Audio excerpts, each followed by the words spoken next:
Saya ke Pak Suwardi. Pak Suwardi, kalau Anda melihat koalisi perubahan untuk persatuan sejak awal terbentuknya hingga kemudian ujungnya terjadi seperti inilah dengan manuver-manuver politik yang bisa dikatakan luar biasa seperti itu. Anda melihatnya perjalanan KPP ini kemudian hingga Demokrat untuk melepaskan dukungannya terhadap Anies Baswedan, Anda melihatnya seperti apa, Pak Suwardi? Kalau menurut saya, tagline yang dibawa oleh Demokrat itu, yang kemarin sebagai koalisi perubahan dan persatuan, itu sudah tepat itu. Cuman sekarang masalahnya ketika eh, Demokrat itu keluar dari koalisinya Pak Anies, koalisi partai politik pengusung Pak Anies, apakah tagline sebagai partai pelopor pengusung tagline perubahan dan persatuan itu masih relevan apa tidak?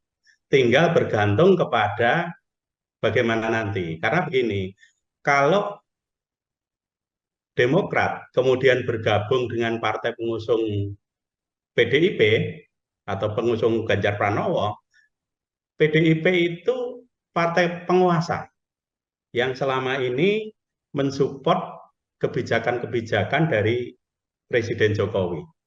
Kemudian kalau kemudian bergabung dengan partai pengusung pengusung Prabowo Subianto, Prabowo Subianto itu kekuatan tambahan elektoralnya itu lebih dikarenakan beliau mencitrakan diri sebagai calon presiden yang akan melanjutkan kebijakan-kebijakan dari Presiden Jokowi.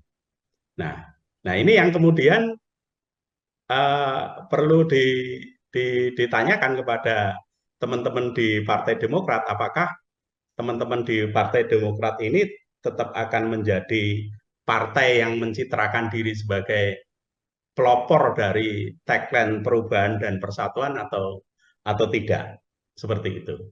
Nah, Hmm. ini yang kemudian nanti menentukan ke arah mana, atau mungkin bisa juga sih sebenarnya Partai Demokrat itu dengan sumber daya politik yang ada, kemudian membentuk poros baru. Wah, ini menarik ini kalau membentuk poros baru sehingga nanti akan ketemu dengan 4 pasangan calon presiden. Itu menarik itu. Nah, saya usulkan, kalau saya sendiri ya usulkan kepada Partai Demokrat itu membentuk koalisi baru.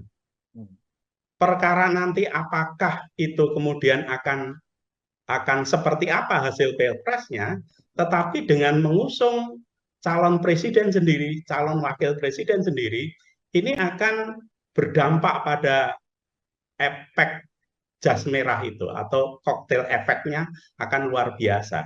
Dan kalau selama ini Partai Demokrat itu di posisi elektoral berdasarkan hasil pemilu 2019 itu di sekitar 9-10%. Nah, itu perlu dipertahankan. Mungkin barangkali kalau mengusung pasangan sendiri bisa naik itu Partai Demokrat itu elektoralnya. Tinggal siapa ini yang kemudian bisa bisa bisa berkoalisi dengan Partai Demokrat untuk mengusung calonnya sendiri. Di situ masih ada tokoh di luar yang calon presiden Pak Anies Baswedan, kemudian Pak Prabowo Subianto, kemudian Pak Ganjar, Mas Ganjar, itu masih ada tokoh yang lain, misalkan Pak Sandiaga Uno, yang kemudian juga ada Pak Erick Thohir.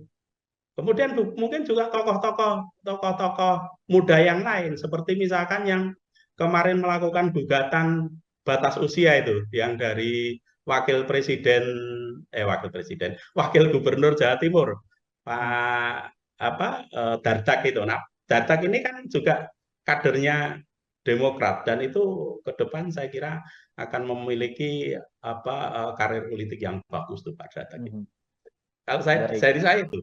baik. Terima kasih Pak Suwardi. Mungkin Terima kasih sudah nonton.